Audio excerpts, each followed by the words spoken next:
Hi, I'm Dr. Surindher. I'm the Director of Cosmesis India. We are a cosmetic and aesthetic surgery center in the heart of Bangalore on Brigade Road.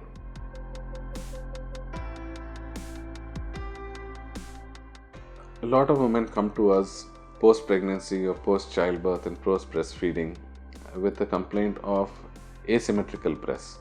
Asymmetrical breast being that one breast is bigger or smaller than the other one, or one breast sags more or sags less than the other one. It is a very common problem in the sense that even in the normal population, 99% of the women you see the left and the right breast are not of the same size.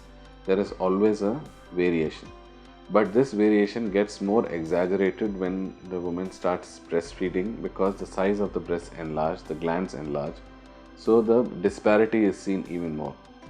During the enlargement, what happens is your skin, because the breasts are enlarging, if the skin quality is not good or it has not been moisturized properly, the skin breaks, which is called the stretch marks. So once you have stretch marks, the skin doesn't shrink back once the breastfeeding is finished. So because of that is what you get the sag. Second reason for the sag after childbirth and breastfeeding is if you have a fatty breast and the glands enlarge to produce milk. Once the glands enlarge, they replace the fat.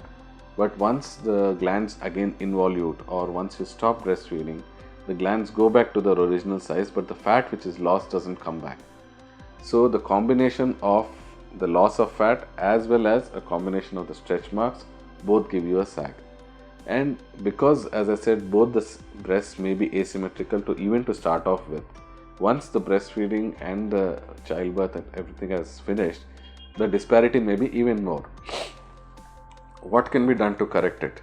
If the volume is good enough, then we can do a differential breast lift where we do more on one side and less on the other side to try and bring them both to a common size and a common level. Or secondly is you can do a differential augmentation with a lift where we do the implants on both sides, but we do a lift more on one side to bring it to the proper level to correct the asymmetry. So there are two things. We have to correct the volume asymmetry and then we have to correct the level asymmetry, that is the level of the nipple and the skin. So both can be done by two methods, as I said. One is isolated breast lift, which can be a differential one, or you can do an augmentation with a breast lift, again a differential one with a different size implant or the same size implant with a different breast lift on both sides.